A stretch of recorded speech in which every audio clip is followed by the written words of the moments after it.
The rain hammered against the windows of Kane Industries like bullets of desperation, each drop echoing the frantic beating of Deborah's heart as she stood in the marble lobby, clutching a contract that would change her life forever. Her hands shook so violently she could barely read the words that would bind her to a man she'd never met, in a marriage that was nothing more than a business transaction. The security guard's eyes followed her every move, and she wondered if he could smell her fear, if he knew she was about to sell her soul to save her mother's life. 3 hours earlier, Deborah had been sitting in the sterile hospital room, watching her mother sleep fitfully among the maze of tubes and machines that kept her breathing. The doctor's words still rang in her ears like a death sentence. Without the experimental treatment, she has maybe 2 weeks. With it, we could buy her years. But the cost. He trailed off, both of them knowing that $400,000 might as well have been $4 million for a girl who cleaned offices at night and waited tables during the day. That's when the lawyer had appeared like some twisted fairy godmother, sliding the business card across the cafeteria table with fingers that looked like they'd never done a day's honest work. "Mr. Kane needs a wife," he'd said simply. 1 year, no questions asked, no emotional complications. In exchange, all your mother's medical bills paid, plus enough money to set you both up for life. Now, standing in this temple of wealth and power, Deborah felt like she was drowning in expensive marble and crystal chandeliers. The elevator doors opened with a soft ding that sounded like a funeral bell, and she stepped inside, watching the numbers climb higher and higher until she reached the top floor where Alexander Kane waited. The hallway stretched before her like a path to the gallows, lined with paintings that probably cost more than her entire neighborhood. The secretary barely looked up as she waved Deborah toward the massive oak doors at the end of the hall. "He's expecting you," she said in a voice as cold as winter morning. Deborah's reflection in the polished doors showed a young woman who looked like she was walking to her execution, which in a way she was. Marriage without love, intimacy without emotion, a year of pretending to be something she'd never been. Her phone buzzed with a text from the hospital. "Your mother is asking for you." The words gave her the strength to push open the doors and step into the lair of the man who held her future in his hands. Alexander Kane stood with his back to her, staring out at the city through floor-to-ceiling windows that made the world below look like a toy set. He was taller than she'd expected, broader through the shoulders, with dark hair that looked like he'd been running his fingers through it. When he turned to face her, his gray eyes were like storm clouds, cold and distant and completely unreadable. "Miss Johnson," he said, and his voice was exactly what she'd expected, deep, controlled, with the kind of authority that came from having the world bend to your will. "Please sit." The chair felt like it might swallow her whole, expensive leather that probably cost more than she made in 6 months. He remained standing, looming over her like some dark angel of judgment, and she had to resist the urge to run screaming from the room. "I assume you've read the contract," he continued, moving to lean against his desk with the casual grace of a predator. "The terms are simple. We marry, you live in my house, you attend social functions as my wife, and in 1 year we divorce quietly. You get your money, I get what I need from this arrangement." "What do you need?" The words slipped out before she could stop them, and she immediately regretted asking when his eyes narrowed. "That's not your concern," he said sharply. "What matters is that you understand this is purely business. No emotional entanglements, no romantic nonsense, no expectations beyond what's written in that contract. Can you handle that?" Deborah thought about her mother's face, pale and drawn on the hospital pillow, about the medical bills that kept piling up like snowdrifts, about the future that was slipping away with every passing day. "Yes," she whispered. "I can handle it." Something flickered in his eyes, surprise, maybe, or disappointment. "You don't want to know why I'm doing this?" Most women would be curious about a man's motivations for entering into a marriage of convenience. "Most women probably have a choice," she replied, meeting his gaze for the first time since entering the room. "I don't." He studied her for a long moment, and she felt like he was seeing straight through to her soul, cataloging every fear and desperate hope she carried. "Fair enough," he said finally, straightening up and moving around the desk to retrieve a pen. "Sign on the last page. The ceremony is scheduled for Friday." "This Friday?" Her voice cracked with panic. "That's only 3 days away." "The sooner we begin, the sooner we can end this," he said matter-of-factly. "Unless you're having second thoughts?" Deborah looked down at the contract, at the dollar amount that would save her mother's life, at the signature line that would make her Mrs. Alexander Kane for exactly 365 days. Her hand trembled as she picked up the pen, and she wondered if this was how people felt when they signed away their souls. The ink was still wet when Alexander spoke again, his voice softer than before but somehow more frightening. "There's one more thing, Miss Johnson. Once you sign that contract, you belong to me for a year. Not romantically, not emotionally, but legally and socially. Are you prepared for what that means?" She looked up at him, this stranger who would be her husband, this cold and powerful man who held her future in his hands, and nodded. "I'm prepared."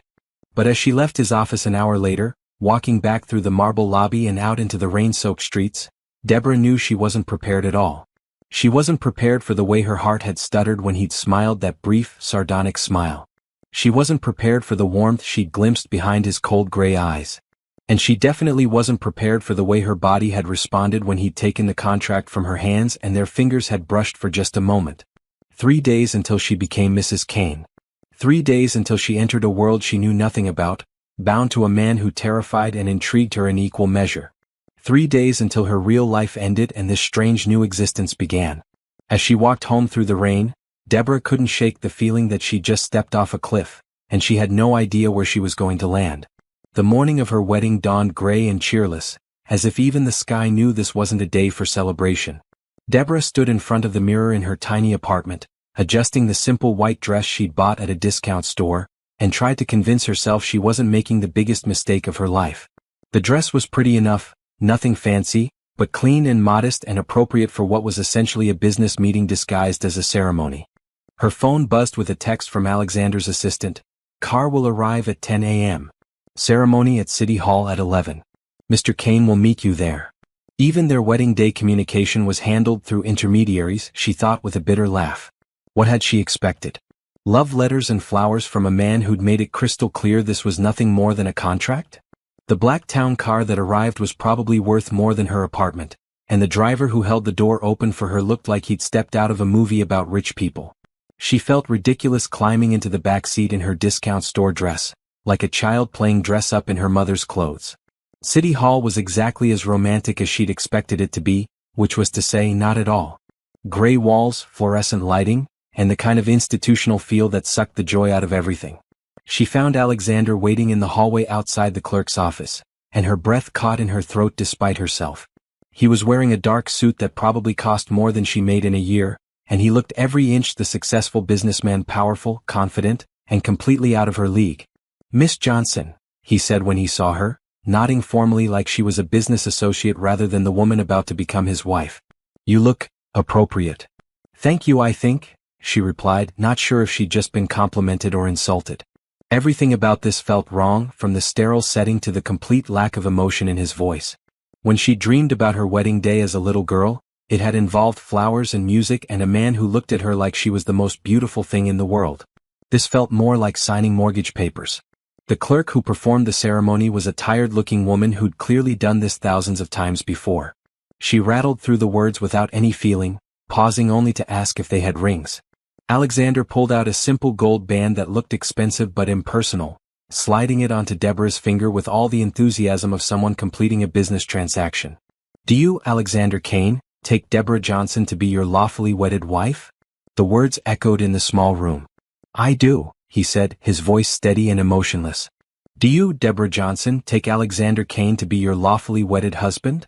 Deborah looked into his gray eyes, searching for something: warmth, kindness, any hint that this might become something more than just a contract. She found nothing but cool professionalism. "I do," she whispered. "You may kiss the bride." The words hung in the air between them like a challenge.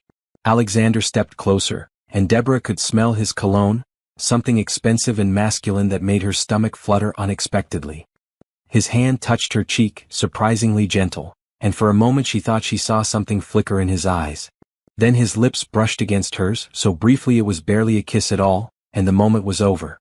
"Congratulations," the clerk said dryly, handing them their marriage certificate. "Next." And just like that, Deborah Johnson became Deborah Kane, bound by law to a man who was essentially a stranger. They walked out of City Hall in silence, and she wondered what happened now. Did they go home together? Did he drop her off somewhere? Did they celebrate with dinner, or was this where their paths separated until the next social obligation? "My driver will take you to collect your things," Alexander said as they reached the sidewalk, answering her unspoken question. "I'll have someone help you move into the guest wing of the house this afternoon." Guest wing. Of course. She'd been foolish to think they might share a bedroom even platonically. This was a business arrangement, nothing more. How long do I have to pack? Take whatever time you need. The house staff will handle the heavy lifting.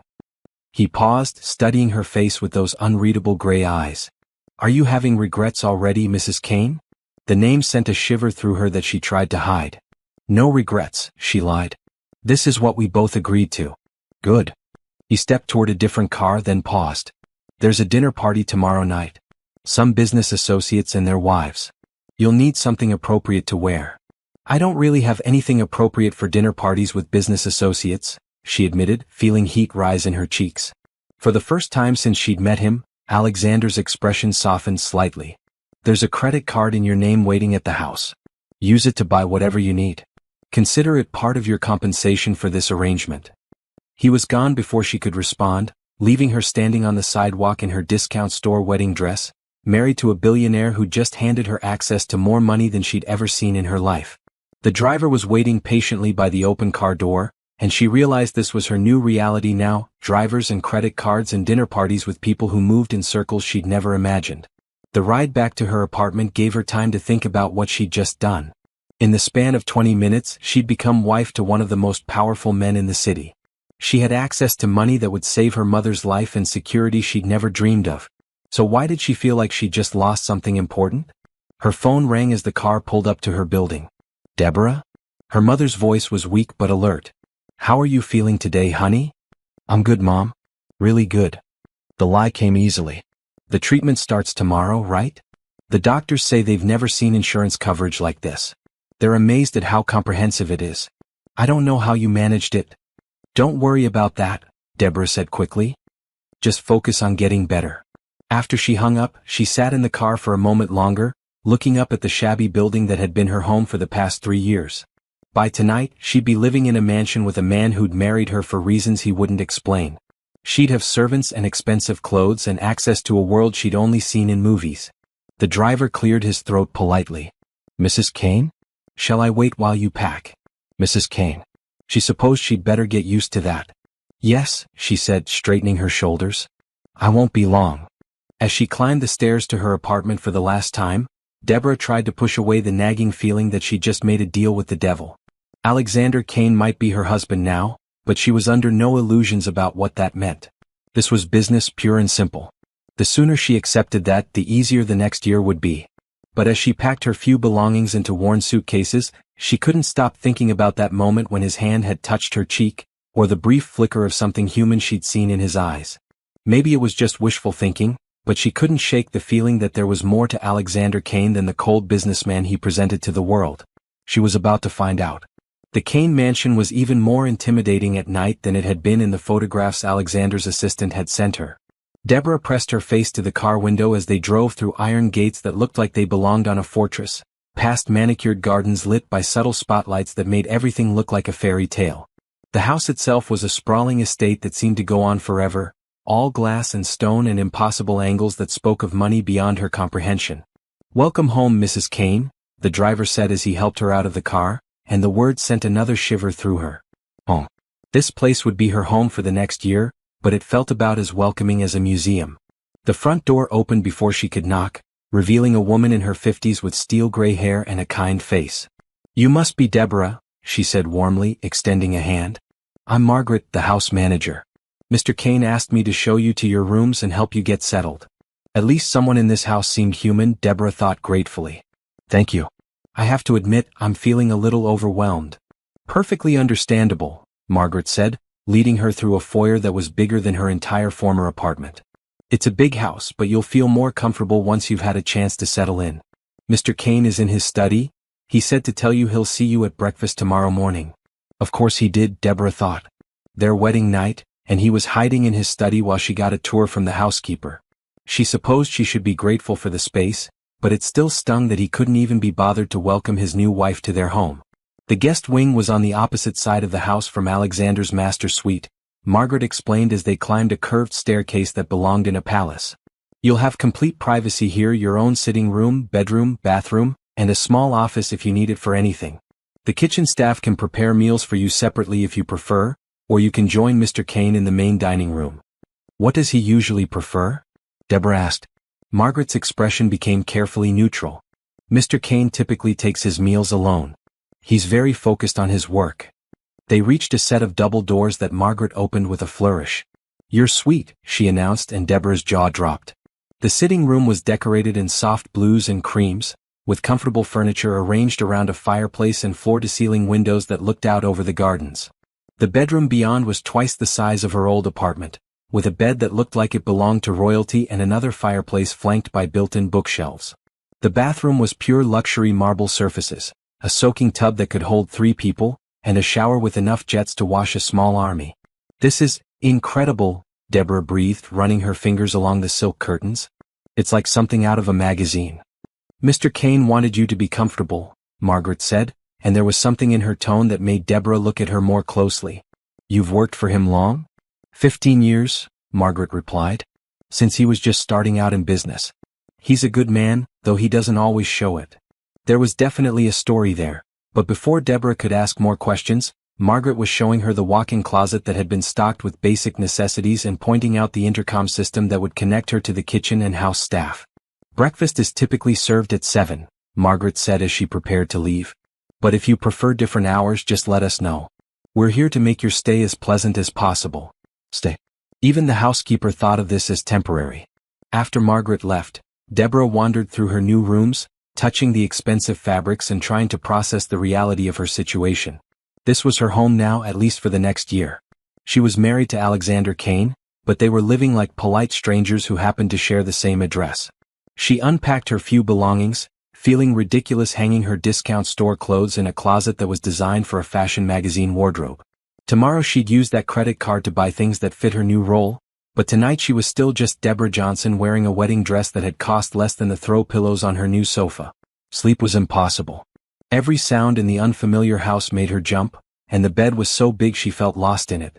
Around midnight, she gave up and wrapped herself in the silk robe she'd found hanging in the bathroom, padding barefoot to the windows to look out at the gardens. That's when she saw him. Alexander was walking the grounds alone, his hands shoved deep in his pockets and his head down like he was carrying the weight of the world on his shoulders. Even from this distance she could see the tension in his posture, the way he moved like a man trying to escape something that was following him. Without really thinking about it, she found herself leaving her room and making her way through the quiet house. The back door was unlocked and she slipped outside into the cool night air. The gardens were even more beautiful up close, all shadowy paths and hidden alcoves designed for romantic walks. She followed the sound of his footsteps until she found him sitting on a bench beside a fountain, staring up at the stars like they held answers to questions he couldn't voice. "Couldn't sleep either?" she said softly, not wanting to startle him. He turned, and in the moonlight his face looked younger somehow, less guarded. "Mrs. Kane, I thought you'd be exhausted from the day."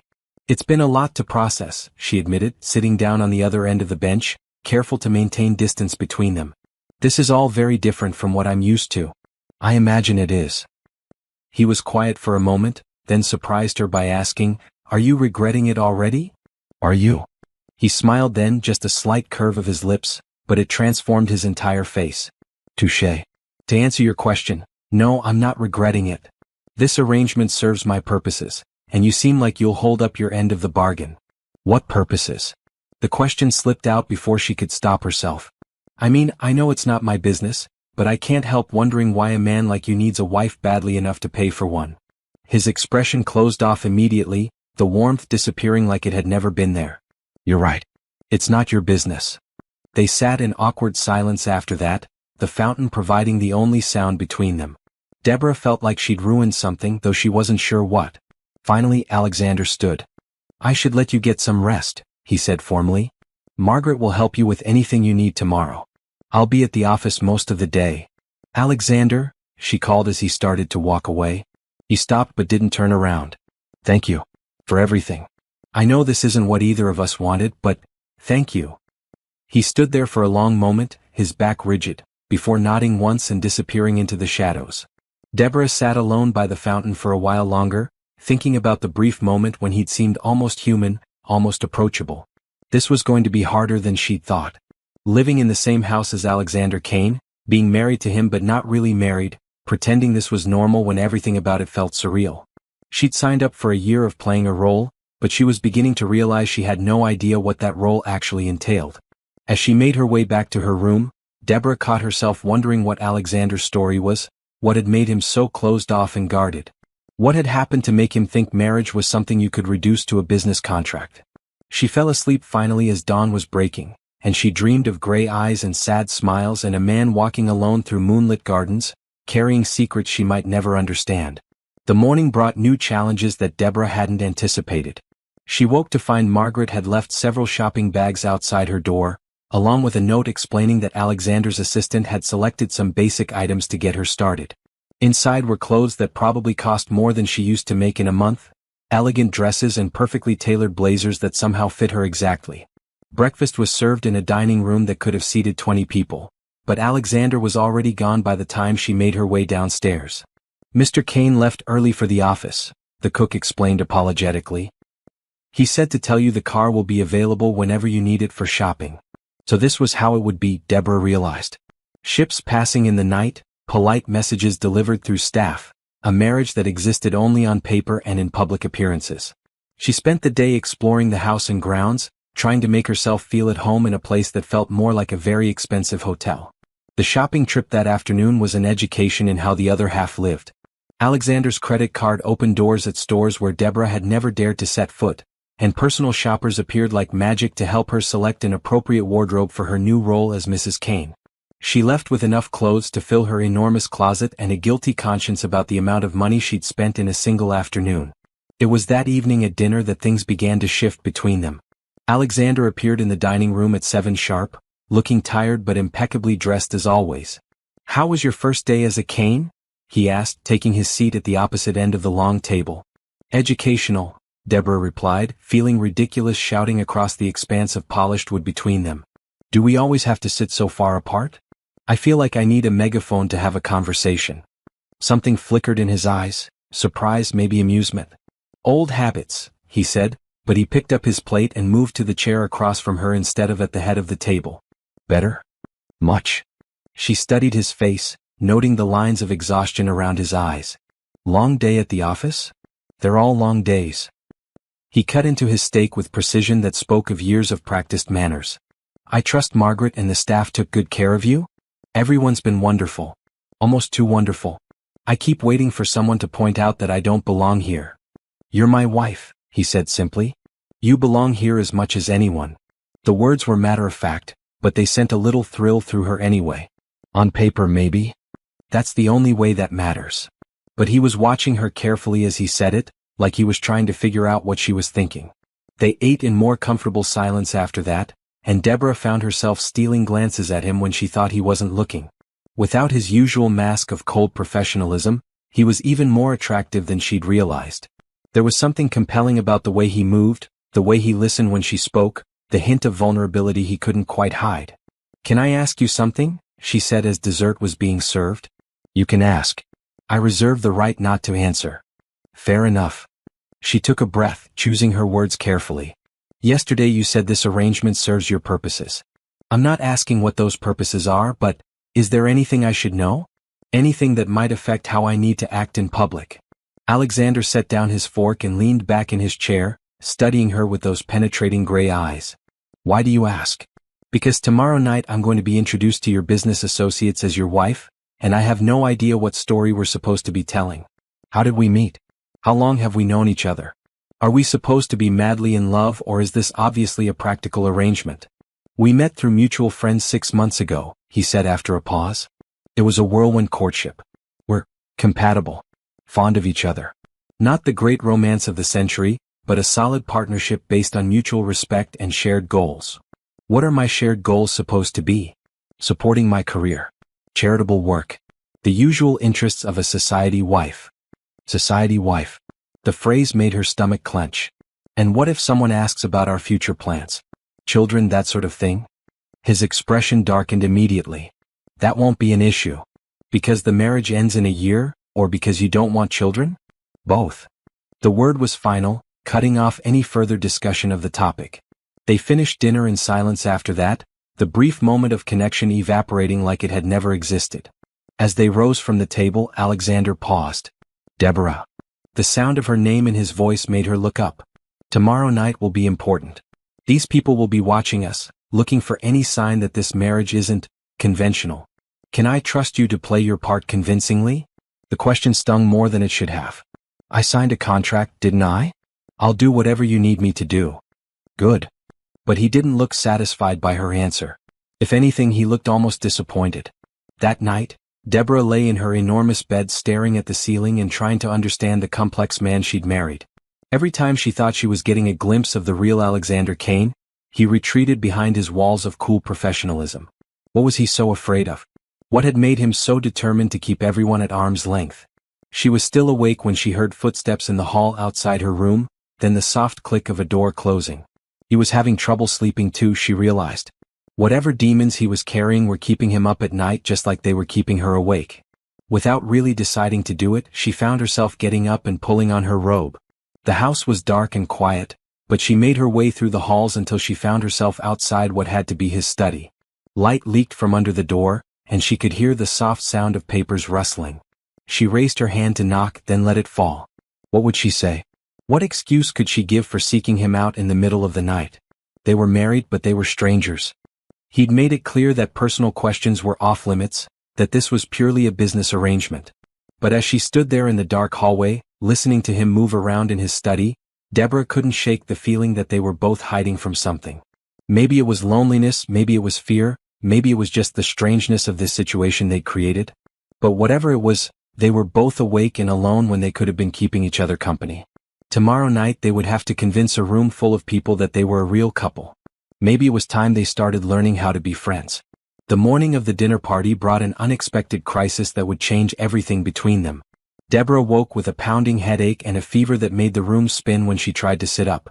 She managed to make it to the bathroom before her stomach rebelled, leaving her weak and shaking on the cold marble floor. Mrs. Kane? Margaret's voice came through the bedroom door, followed by a gentle knock. Are you all right? You missed breakfast. Deborah tried to answer but could only manage a weak groan. The door opened, and Margaret took one look at her before hurrying over with cool, competent hands that felt like heaven against her burning forehead. Oh dear. You're burning up. Let's get you back to bed. Margaret helped her to the enormous bed, tucking pillows behind her back and pulling the covers up to her chin. I'm calling the doctor, and I should let Mr. Kane know you're ill. No, Deborah managed to whisper. Don't bother him. It's just the flu. I'll be fine by tonight. But even as she said the words, another wave of nausea hit her, and she knew she wasn't going to be fine by anything. The dinner party was in 6 hours and she could barely lift her head off the pillow.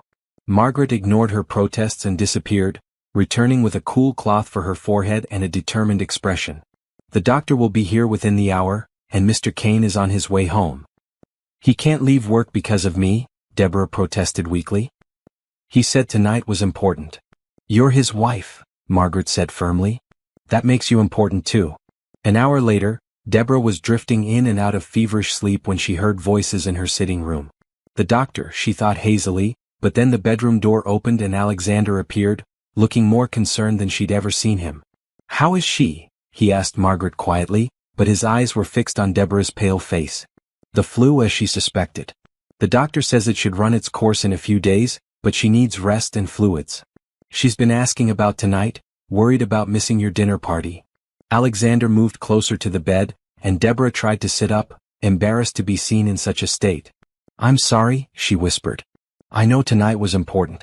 Maybe if I rest for a few more hours. Don't be ridiculous, he said, his voice gentler than she'd ever heard it. You're not going anywhere tonight. But your business associates, the impression we need to make, can wait. He sat down on the edge of the bed, surprising both her and Margaret. The only impression that matters right now is that you get better. Margaret excused herself, leaving them alone in the quiet bedroom. Alexander reached out tentatively, his hand hovering over her forehead before finally making contact. His palm was cool against her burning skin, and she found herself leaning into the touch before she could stop herself. You're really burning up, he murmured, concern evident in his voice. When did this start? This morning. I thought it was just wetting nerves or stress from yesterday. She tried to smile but suspected it came out more like a grimace. I'm sorry I'm ruining your plans. You're not ruining anything, he said firmly. The dinner can be rescheduled. Your health is more important than any business deal. The words were so unexpected, so genuinely caring, that Deborah felt tears prick at her eyes. You don't have to pretend to care, she whispered. No one's watching. Something flickered across his face, hurt, maybe, or surprise. Who says I'm pretending? Before she could process that, he was standing up, all business again. I'm canceling tonight. Margaret will check on you every hour, and I'll be working from home today in case you need anything. Alexander, you don't have to. Yes, I do. His voice was quiet but absolute. You're my wife, Deborah. Contract or not, that means something to me. He left her then, but throughout the day he kept his word. Every few hours he appeared in her doorway, sometimes with Margaret, sometimes alone, checking her temperature and making sure she was drinking enough fluids. When the fever spiked in the afternoon and she became delirious, rambling about her mother and the hospital bills, it was Alexander who sat beside her bed with cool cloths, his voice low and soothing as he talked her through the worst of it. Shoo! He murmured when she tried to get up, convinced she needed to get to the hospital. Your mother is fine. The treatment is working. You need to rest. Can't afford it, she mumbled, caught between dreams and waking. Too expensive. Need to work. You don't need to work anymore, he said gently. Everything's taken care of. I've got you. Later, when the fever finally broke and she woke up lucid for the first time in hours, she found Alexander asleep in the chair beside her bed. His usually perfect hair was mussed, his tie loosened, and there were dark circles under his eyes that suggested he'd been there for a while. He looked younger in sleep, less guarded, and she found herself studying his face in the dim light from the bedside lamp. You're awake, he said softly, and she realized his eyes were open, watching her watch him. How long have you been there? A few hours. Your fever broke about an hour ago. He sat up, running a hand through his disheveled hair. How do you feel? Better. Weak but better. She struggled to sit up, and he was immediately there, adjusting her pillows and helping her find a comfortable position. You didn't have to stay. I know you have work. The work can wait. He poured her a glass of water from the pitcher on the nightstand. Drink this. Doctor's orders. She took the glass, their fingers brushing as he handed it to her. This time, instead of the brief spark she'd felt before, there was something warmer, more substantial. Like recognition. Thank you, she said, meaning more than just the water. For staying. For taking care of me. I know it wasn't part of our agreement. Maybe not, he admitted. But it felt like the right thing to do. They looked at each other in the quiet room and Deborah felt something shift between them. This wasn't part of the contract, wasn't part of the careful boundaries they'd established. This was just two people taking care of each other because it mattered. Alexander, she began, not sure what she wanted to say. Yes. Why did you really marry me? And don't say it's not my business. After today, I think I've earned the right to know. He was quiet for so long she thought he wasn't going to answer. When he finally spoke, his voice was barely above a whisper. My grandfather's will. He left control of the company to me but with conditions. One of them was that I had to be married by my 35th birthday, or control passes to my cousin Richard. He laughed bitterly. The old man thought marriage would make me more stable, more responsible. He never understood that some people aren't meant for that kind of life. And your birthday is? Next month. He met her eyes. Richard would run the company into the ground within a year. Everything my grandfather built, everything I've worked for would be gone. I couldn't let that happen. So you found yourself a convenient wife. I found myself a woman who needed help as much as I needed a solution to my problem. It seemed fair. Deborah absorbed this, understanding finally clicking into place. That's why it's only for a year. After your birthday you'll have what you need. And you'll be free to live your life with enough money to do whatever you want. He stood up, the moment of intimacy clearly over. You should get some rest. I'll have Margaret bring you some soup. But as he reached the door, Deborah called his name. He turned back, eyebrows raised. For what it's worth, she said, I don't think you're as unsuited for marriage as you think you are. His smile was sad and brief. Get some sleep, Deborah. We'll talk more when you're feeling better. After he left, Deborah lay in the dark thinking about what he'd revealed. A grandfather who'd tried to control him from beyond the grave, a business empire hanging in the balance, a man so convinced he was incapable of love that he'd rather pay for a wife than risk his heart. But the man who'd sat beside her bed all afternoon, who'd held cool cloths to her forehead and talked her through her fever dreams, who'd canceled an important dinner without a second thought, that man was capable of more than he knew. The question was whether she was brave enough to show him that, and whether he was willing to let her try. Recovery took 3 days, during which Alexander surprised her by being the perfect caretaker. He worked from home, appearing at regular intervals to check on her, bringing her books from his library and even eating meals with her when she felt well enough to sit up. It was during these quiet conversations that Deborah began to see glimpses of the man behind the businessman facade. "Tell me about your mother," he said one afternoon, settling into the chair that had become his usual spot beside her bed. "She's the strongest person I know," Deborah replied, smiling at the thought of her mom. "She raised me alone after my father died when I was 8. Worked 2 jobs to keep us afloat, never complained, never made me feel like we were missing anything even though we barely had enough to get by." "That's where you get it from," Alexander said quietly. "Get what?" "That strength. The way you signed that contract without hesitation to save her life. The way you're handling all of this." He gestured around the opulent room. "It can't be easy, living in a stranger's house, pretending to be someone you're not." "Sometimes I don't feel like I'm pretending," she admitted, then immediately regretted the words when his expression shuddered. "Deborah?" "I know," she said quickly. "I know what this is. I'm not expecting anything beyond what we agreed to. I just meant that being here, being around you, it doesn't feel as strange as I thought it would." He was quiet for a long moment, studying her face like he was trying to solve a puzzle. "You're not what I expected," he said finally. "What did you expect? Someone more calculating, I suppose. Someone who would see this as an opportunity to get more than what we bargained for." The words stung even though she understood why he might think that way. "What happened to you?" she asked softly. "What made you so suspicious of everyone's motives?" His jaw tightened. "Experience. That's not an answer. It's the only answer you're going to get." But later that evening, when she was feeling well enough to join him for dinner in the main dining room, he surprised her by continuing the conversation. "Her name was Victoria," he said without preamble as they sat down to eat. "We were engaged 3 years ago." Deborah's heart did something complicated at the revelation that there had been someone else, someone he'd cared enough about to propose to. What happened? "She was beautiful, intelligent, from the right family. Everything a man in my position was supposed to want in a wife."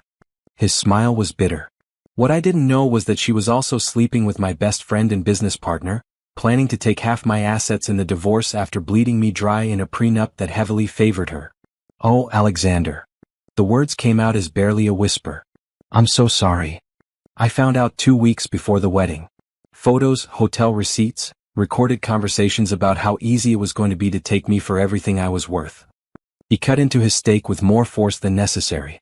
"Apparently I was the perfect mark, lonely, desperate to be loved, too trusting for my own good." Now she understood the walls, the careful distance, the insistence that this marriage be purely business. Someone had broken him so thoroughly that he couldn't imagine taking the risk again. "Not everyone is like that," she said gently. "No? Then why are you here, Deborah? You married me for money just like she was going to. The only difference is that we're both honest about what this is." The comparison hit her like a physical blow. "That's not fair. I married you to save my mother's life, not to get rich. And I would never hurt you the way she did. Wouldn't you?" His gray eyes were hard, challenging. "If someone offered you more money to break our contract early, to humiliate me publicly, would you really turn it down?" "Yes," she said without hesitation. "I would. Not because of the contract but because—" She stopped, realizing what she'd been about to say. "Because I care about you," she finished quietly. "I know I'm not supposed to, I know it's not part of our deal, but I do. What she did to you was horrible, but I'm not her." Alexander stared at her for a long moment, something unreadable flickering in his expression. Then he pushed back from the table abruptly. "I need some air," he said, and left her sitting alone in the dining room, her heart pounding from her unexpected confession. She found him an hour later in the garden where they'd first talked, sitting on the same bench by the fountain. The night air was cool against her skin, and she was still weak from being sick, but she couldn't let things end the way they had at dinner. "I shouldn't have said that," she said, sitting down beside him, careful to maintain some distance. "I crossed a line." "Did you mean it?" His voice was quiet, thoughtful rather than angry. "Yes," she admitted. "I know you don't want to hear it and I know it complicates things, but yes, I meant it." He turned to look at her, then really look at her, and she saw something in his eyes she'd never seen before. Vulnerability. Oh, fear. "Deborah," he said her name like a prayer or a curse, she couldn't tell which. "I'm not asking for anything," she said quickly. "I'm not expecting you to feel the same way. I couldn't let you think I was like her. That I would hurt you for money or any other reason." "You don't understand," he said, and there was something almost desperate in his voice. You can't care about me. This has to stay simple, straightforward. When the year is up, you need to be able to walk away. Why?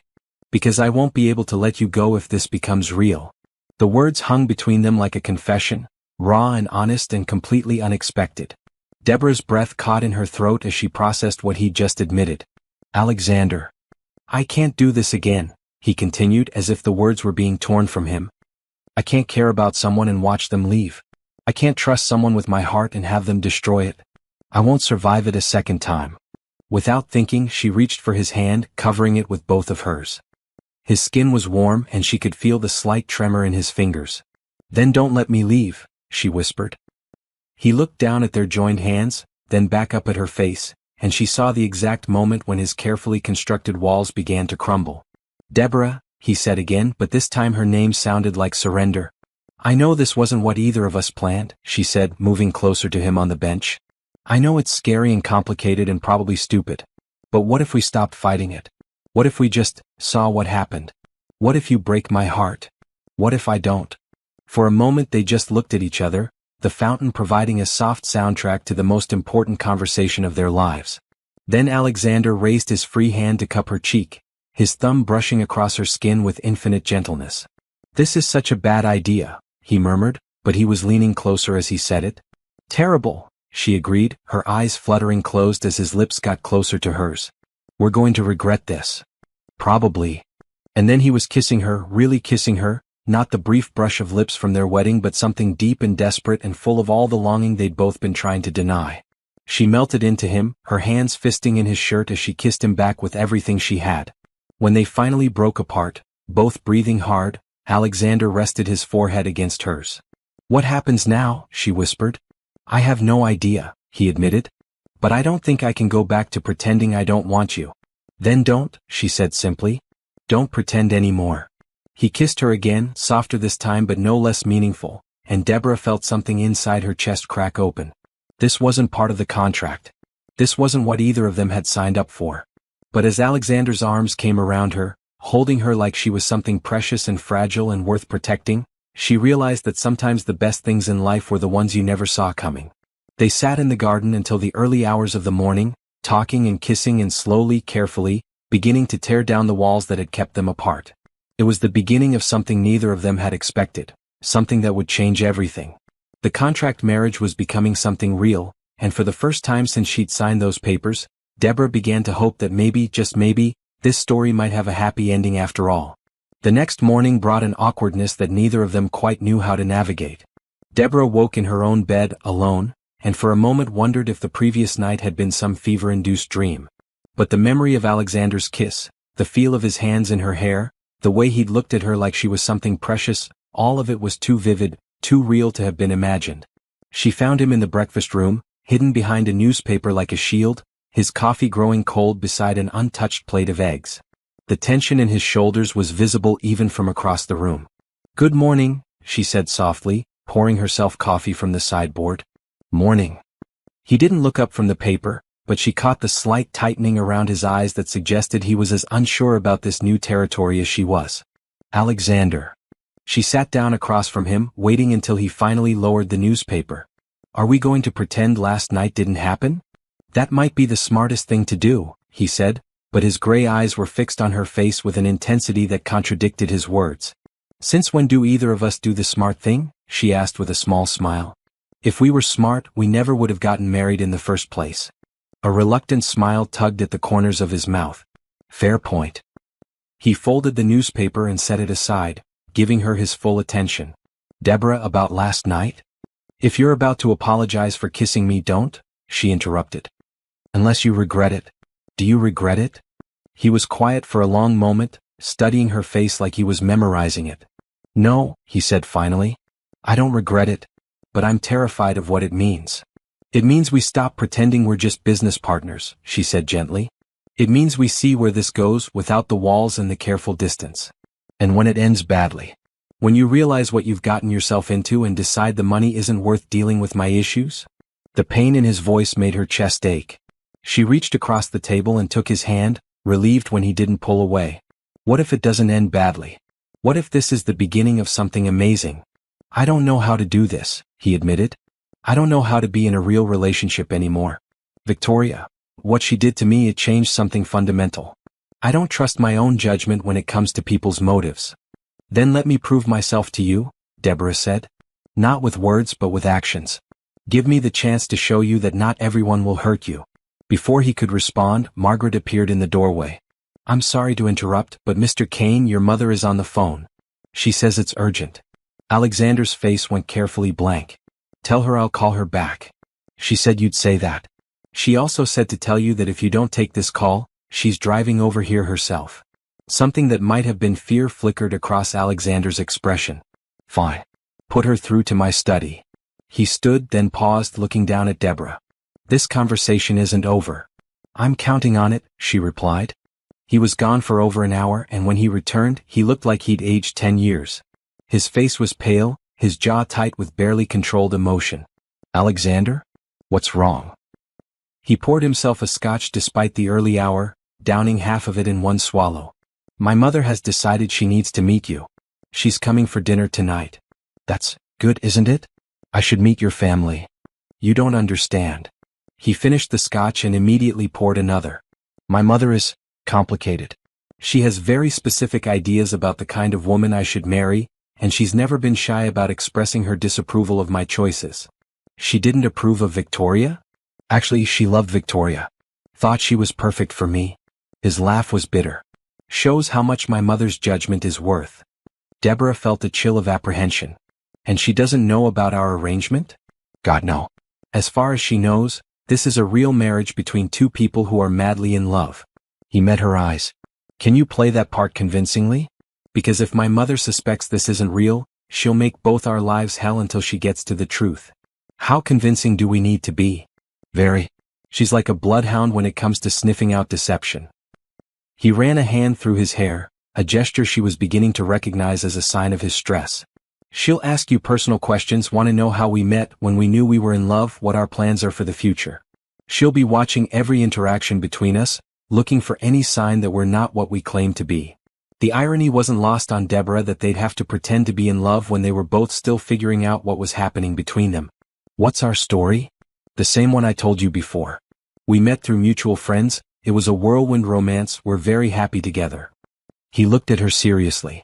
But she'll want details, Deborah. Intimate details about our relationship that we don't actually have.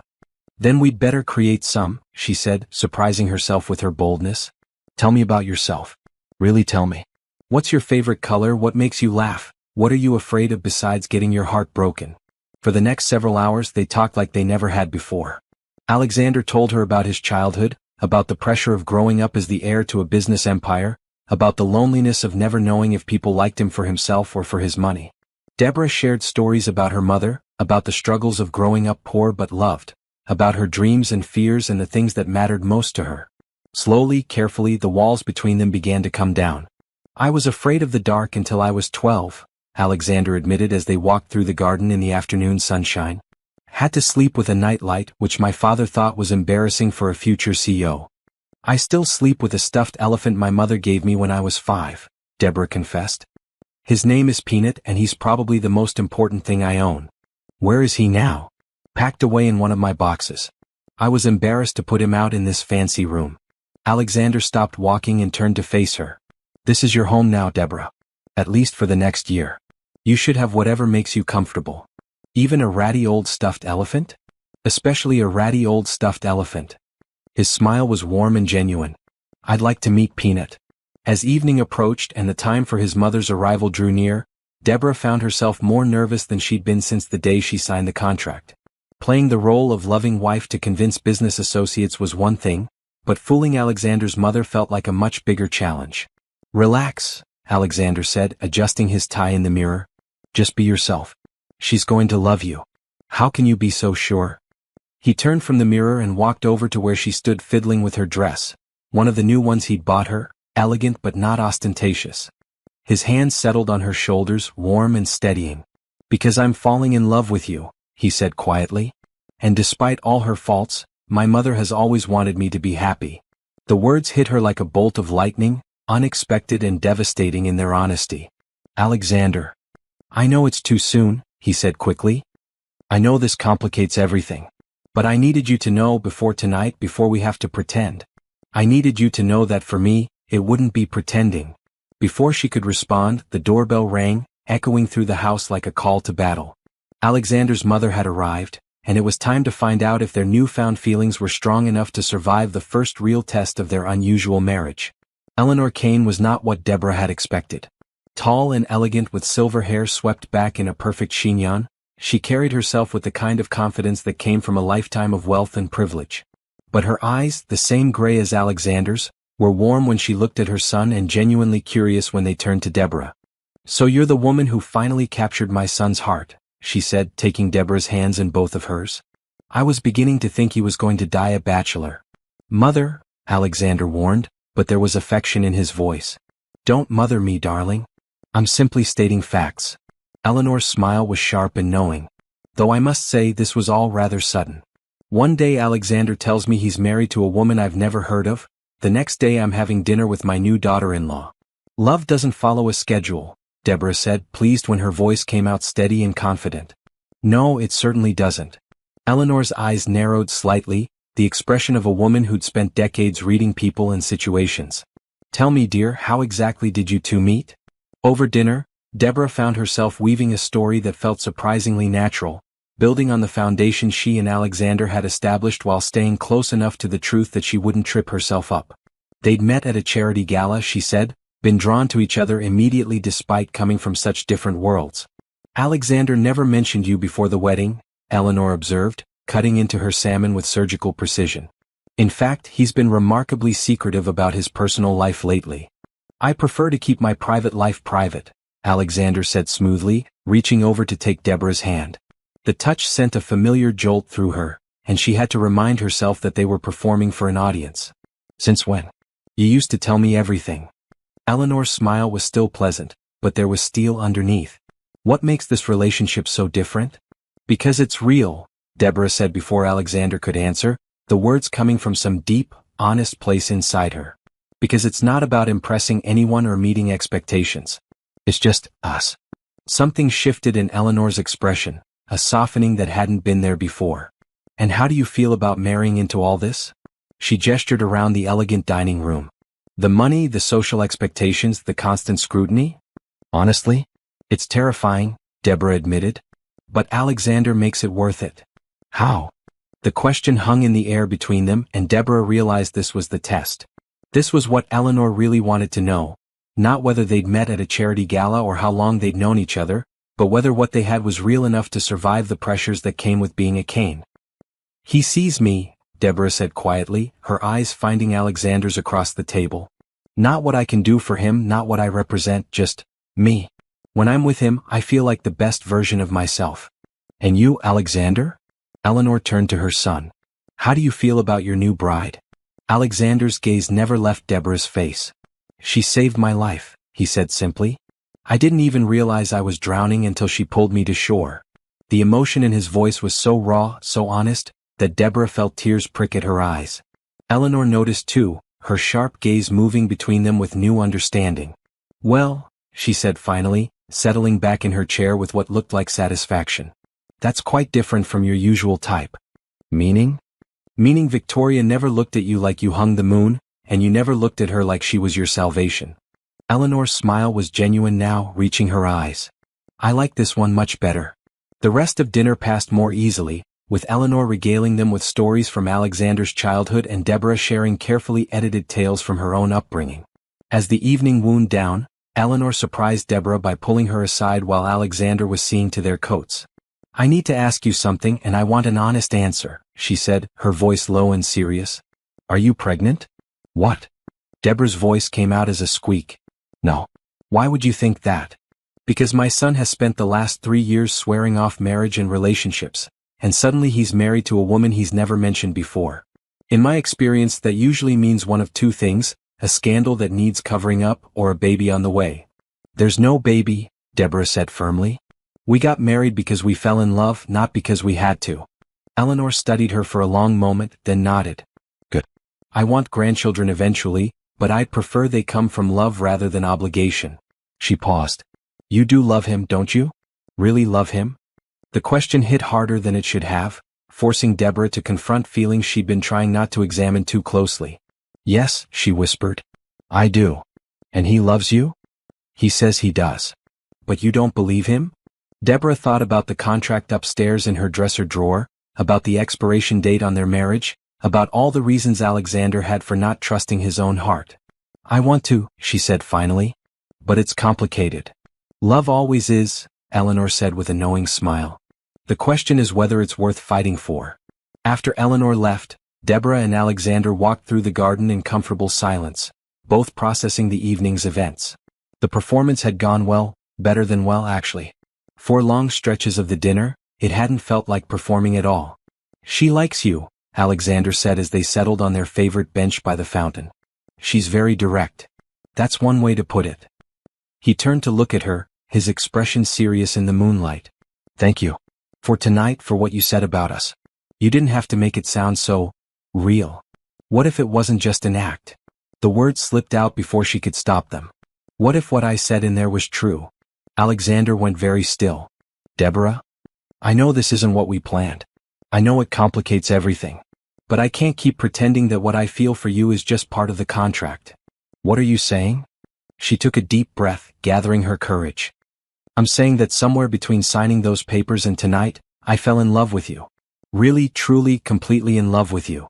For a moment he just stared at her, and she wondered if she'd just made a terrible mistake.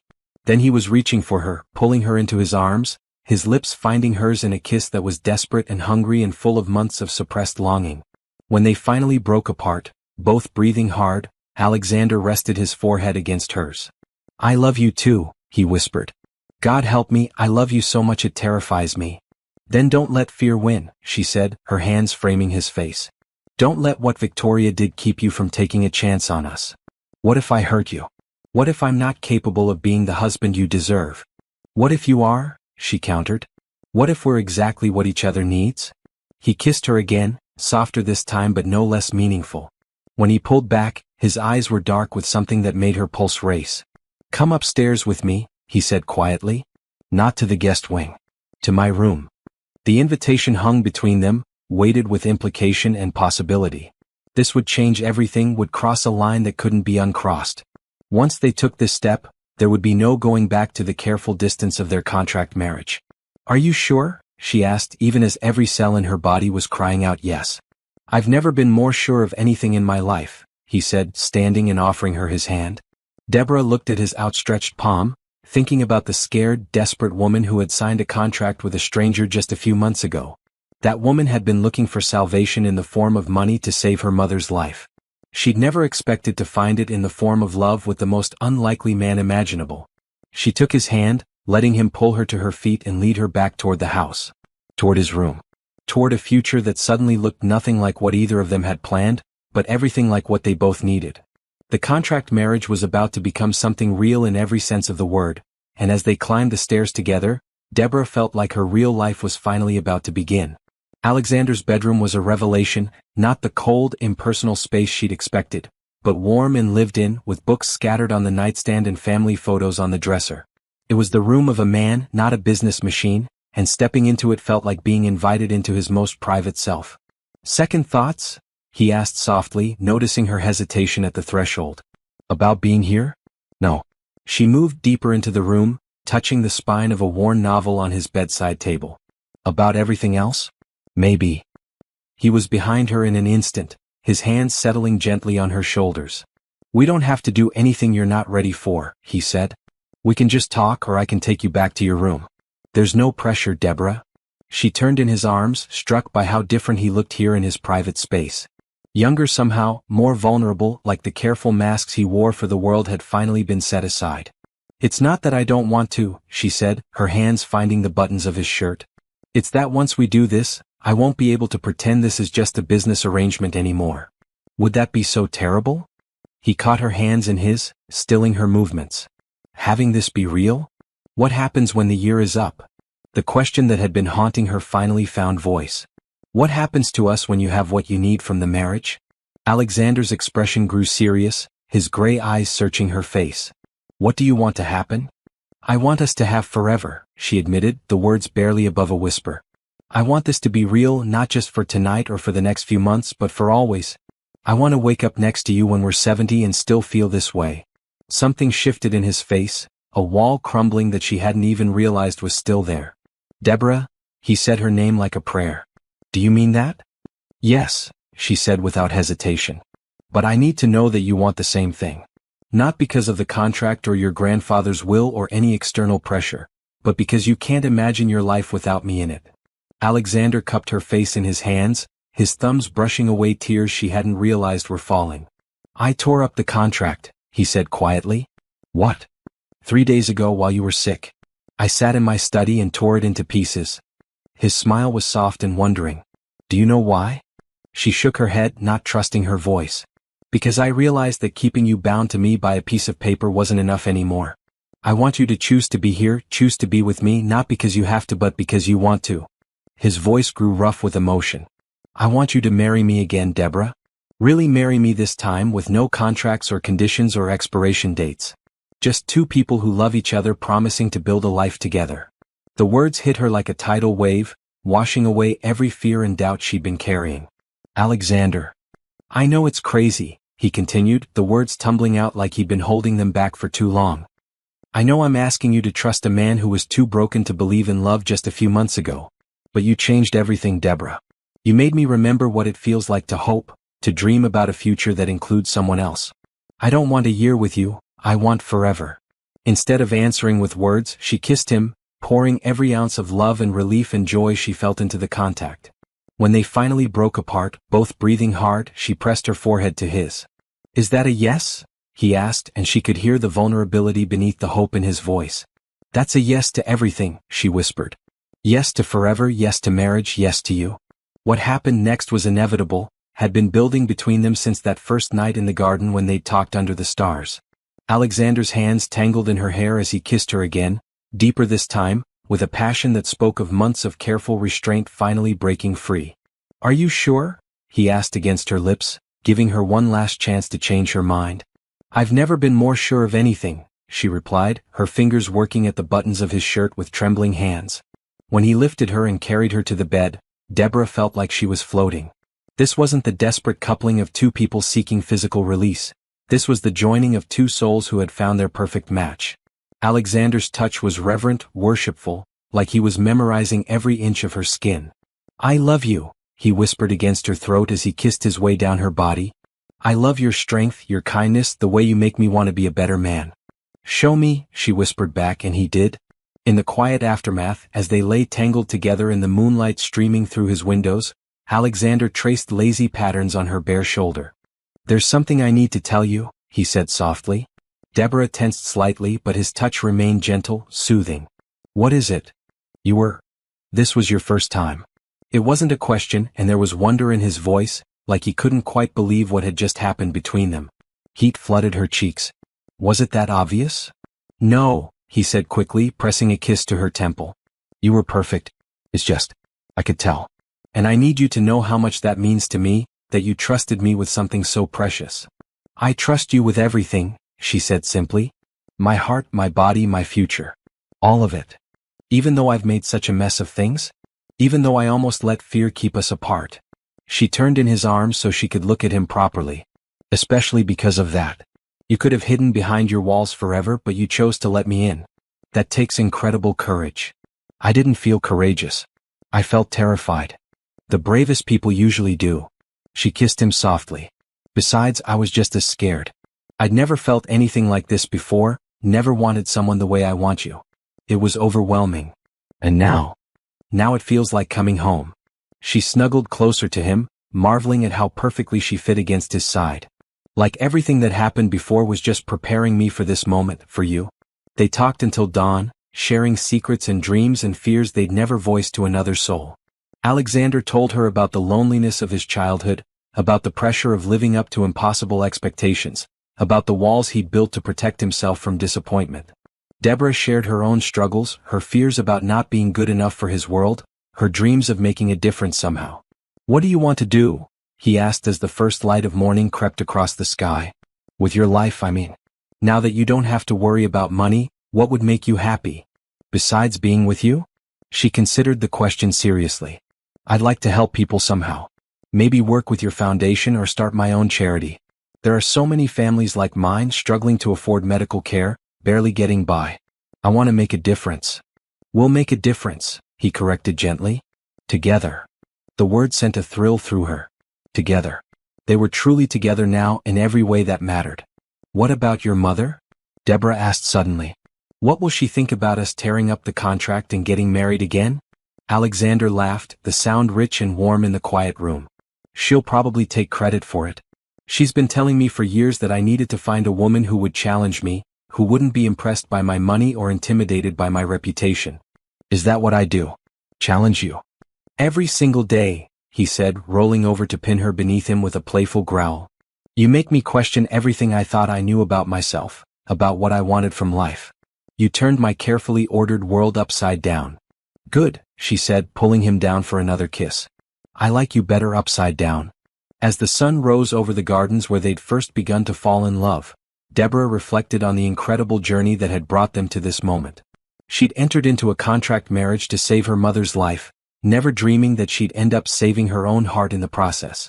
The scared, desperate woman who had signed those papers seemed like a stranger now. In her place was someone stronger, more confident, deeply loved and capable of loving deeply in return. Alexander had given her more than financial security. He'd given her a sense of belonging, of being valued for exactly who she was. No regrets? He asked, echoing the question from their wedding day. Only one, she said, surprising him. What's that? I regret that it took us so long to get here. I wish we'd been honest about our feelings sooner. We had to take the journey, he said philosophically. We both needed time to trust, to believe that this could be real. If it had happened too fast, we might not have appreciated what we'd found. He was right, she realized.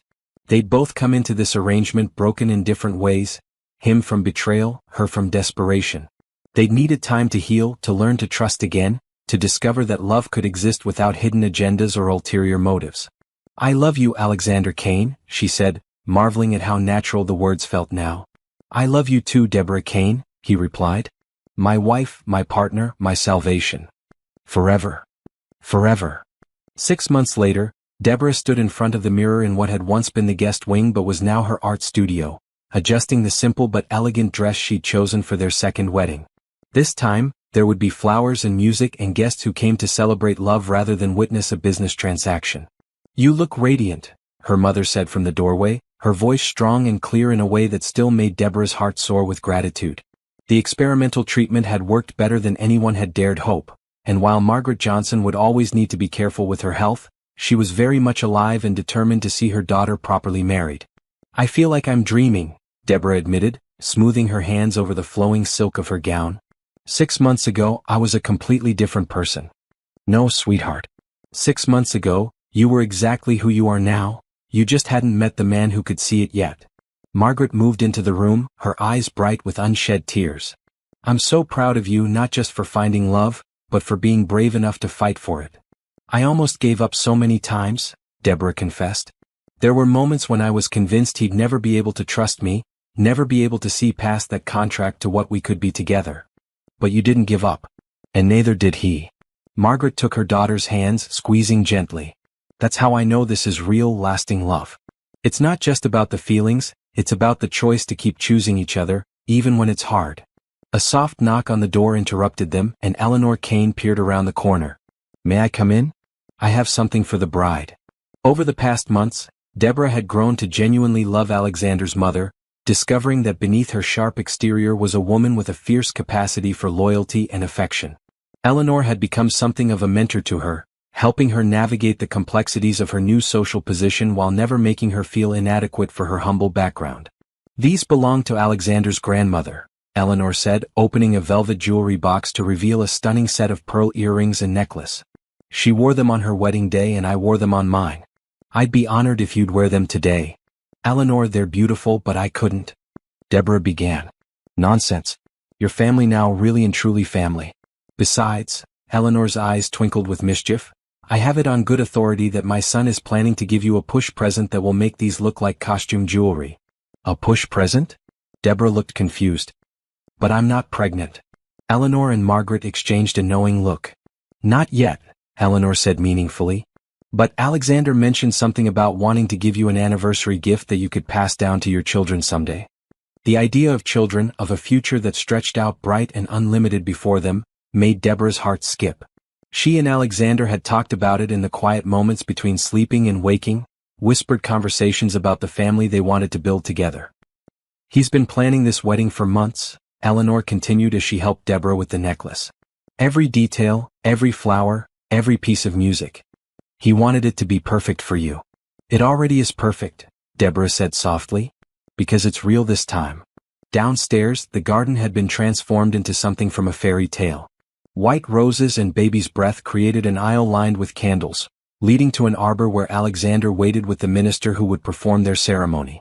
Unlike their first wedding, this one was surrounded by people who loved them, friends, family, and colleagues who had watched their unlikely love story unfold. But Deborah only had eyes for Alexander as her mother walked her down the aisle. He looked devastating in his dark suit, but it was the expression on his face that took her breath away, pure, undiluted love and wonder, like he couldn't quite believe she was real. "Hi," she whispered when she reached him, suddenly shy despite everything they'd shared. "Hi yourself," he whispered back, taking her hands in his. "You look like an angel." "Just an angel? Not a very profitable business merger?" He laughed at the reference to their first wedding, the sound rich with joy. "Definitely an angel. The most beautiful woman I've ever seen inside and out." The ceremony was everything their first wedding hadn't been: warm, personal, full of emotion and genuine promises. When Alexander spoke his vows, his voice thick with feeling, there wasn't a dry eye in the garden. "Deborah," he said, his gray eyes locked on hers, "6 months ago, you saved my life in ways you'll never fully understand. You taught me that love isn't a weakness to be avoided, but a strength to be embraced. You showed me that trust isn't about perfect people making perfect choices, but about imperfect people choosing each other anyway. I promise to love you not just today but every day for the rest of our lives. I promise to choose you, to fight for us, to never take for granted the miracle of finding my perfect match in the most unexpected place."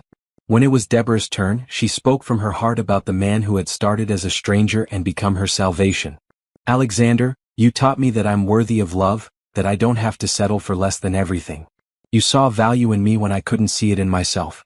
You turned what should have been a business arrangement into the greatest love story I could have imagined.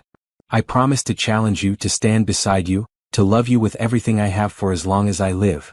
"You may kiss your bride," the minister said with a warm smile, and Alexander needed no further encouragement. This kiss was nothing like the brief, perfunctory contact of their first wedding. This was a kiss that spoke of promises made and kept, of love freely given and joyfully received, of a future that stretched out bright and unlimited before them. The reception was a celebration in the truest sense, with dancing and laughter and toasts that brought tears to everyone's eyes. Alexander's business partner James, who had become a close friend to both of them, raised his glass with a grin. "To Alexander and Deborah," he said, "who proved that sometimes the best deals are the ones where everybody wins." As the evening wound down and the guests began to leave, Deborah found herself alone with Alexander on the terrace where they'd shared their first real conversation as husband and wife. "Any regrets this time?" he asked, echoing their now traditional question. "Only that we can't do it all over again tomorrow," she replied, melting into his arms as he pulled her close. "Who says we can't?" He reached into his pocket and pulled out a small velvet box. "I know we're already married and I know I gave you a ring 6 months ago, but I wanted to give you something that represents what we have now, not what we started with."